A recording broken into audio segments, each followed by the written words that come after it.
para sa ating press con at pagpapahayag po ng ating advokasya. Na pinasasalamatan po ang bawat isa. Lahat ng in-acknowledge ni Kuya JP sa umagang ito na narito lang ngayon lahat. Maraming pong salamat. Palakpakan natin. Una-una, ako ay nagpapasalamat sa Panginoong May Kapal. Dahil sa Kanya, ang lahat ng ito ay naging posible. Palakpakan natin. Sa ating mga kapatid na Muslim, salamat kay Allah. Sa ating mga iba't ibang reliyon, maraming salamat sa ating Diyos na buhay. Ano po, at narito tayo ngayon. So, ako po ay magbabahagi ng ating advokasya bilang kandidato kongresista ng ikalawang distrito ng Antipolo. Sa ating mga kaibigan mula sa iba't ibang media organization at digital platform, magandang umaga po sa inyo lahat. At higit sa lahat, ang ating pangunahing dahilan kung bakit natin ginagawa ang lahat ng ito. Ang ating mga pinakamamahal na kapwa, Antipoleños, lalo na sa ating mga kababayan sa ikalawang distrito ng Antipolo. Mabuhay, magandang umaga po mga kababayan ko, Antipoleños.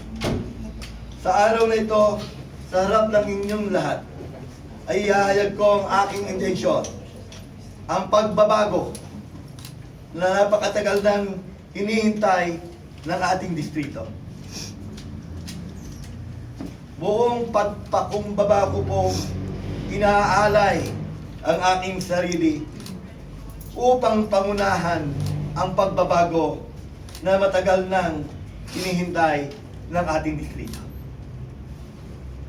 Hindi ko po may pangangako sa inyong lahat, langit at lupa, dahil kung sakaling palarin na tayo, humigit kumulang 2 taon lamang po muna ang ating iseserbisyo, mapapaglingkuran at makakapaglilingkod.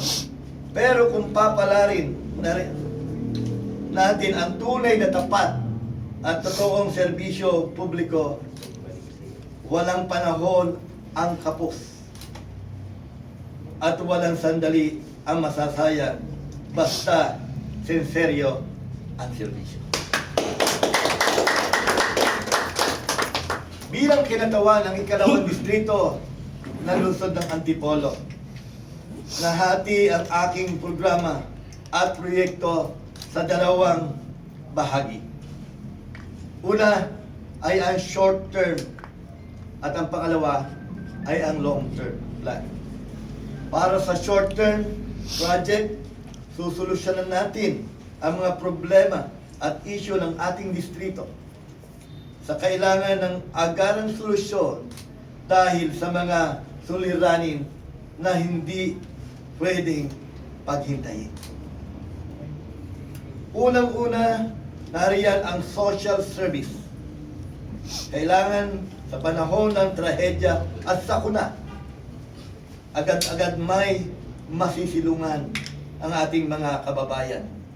May mapupuntahan at may tulong na bilisan para sa mga apektadong kabahayan. Mayroong evacuation plan na angkop sa geographic ng bawat barangay at komunidad. May agarang gamot, pagkain, at ibang pangunahing pangangailangan. Ang benepisyo ng ating mga kapuspalan na mga kababayan, ang mga senior citizen, sa mga person with disability o PWD at iba pang sektor, hindi patatagalin, hindi iipitin at hindi rin kukupitan. Makukuha ninyo ang agarang at buong serbisyo. ang mga karamdaman at walang pamasahe, mga may karamdaman, papuntang pagamutan, hindi na kayo mangangamba. Sa ilalim ng pamumuno ni Congressman Red Liaga, magkakaroon tayo ng mobile health clinic para may mga doktor at espesyalista na mismo pupunta sa inyo para gamutin ang inyong mga karamdaman. Para sa mga nagsusumikap maghanap buhay, para ito sa mga ating mga manggagawa, gagawin natin ang lahat upang magkaroon kayo ng maayos na tahanan na matatag ninyong inyo, na matatawag nyong inyo, at magsisilbing bunga ng lahat ng inyong pinaghihirapan. Sa larangan ng edukasyon, maiting tayong makikipagtulungan sa Department of Education at sa iba pang edukasyon expert upang makabuo tayo ng komprehensibang invention program para matulungan ang mga learner at hirap magbasa at magsulat kahit nakaabot na sila ng high grade level. Higit sa lahat, malinaw po ang stand ni Kong Red Liaga.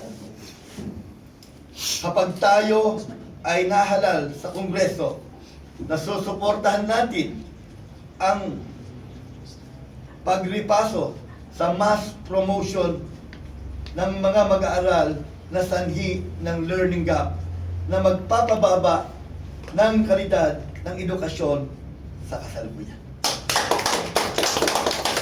Susuportahan din natin ang pagsusulong ng dagdag na sahod para sa mga guro sa pampublikong eskwelahan. Nice. Ang pagkakaloob ng scholarship sa mga magnanais magmasteral, magdoctorate na mga teacher sa publikong paaralan, susuportahan din natin. Yes. Para naman sa long-term program, napakalaga po nito, ang long-term program. Kailangan nating unahin ang pagpapasaayos ng mga infrastruktura. Ang mga baku-bakong kalsada, at mga lugar na dapat ay sementuhin na.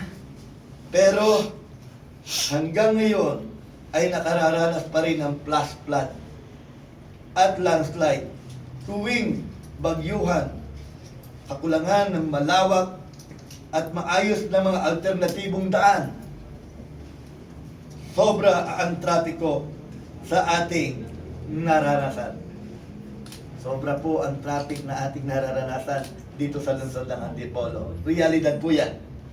Isusulong din natin ang pagpapagawa ng karagdagang ospital na may mataas na bed capacity.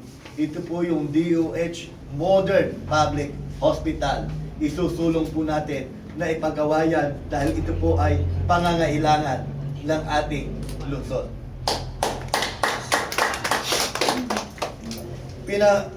Pinakahuling isusulong natin ay ang environment and preservation sa pamamagitan ng pagbalanse ng paglago ng kaunlaran nang hindi isasakripisyo ang kalikasan. Ito ay upang maiwasan na rin ang iba't ibang sakuna dahil hinayaang masira ang kalikasan alang-alang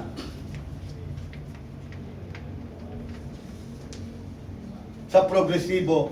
Sa ilalim po ni Red Liaga, hinding-hindi iyan mangyayari. Yes.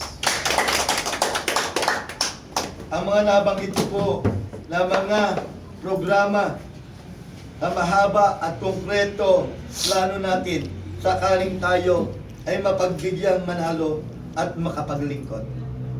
Gusto ko pong magpakatotoo sa mga Distrito 2. Hindi po ito lahat ng ito'y magagawa natin sa loob ng 2 taon. Pero sa abot po ng aking makakaya, gagawin natin lahat at matupad ang lahat. Kaya nating tuparin sa lahat ng ito. Kasama na rin natin dito ang pagpapagawa, isusulong natin ang pagpapagawa ng Universidad ng Antipolo. Ito ang isa sa mga long-term plan ni Red Llaga sa 2nd Distrito ng Kongreso sa Antipolo.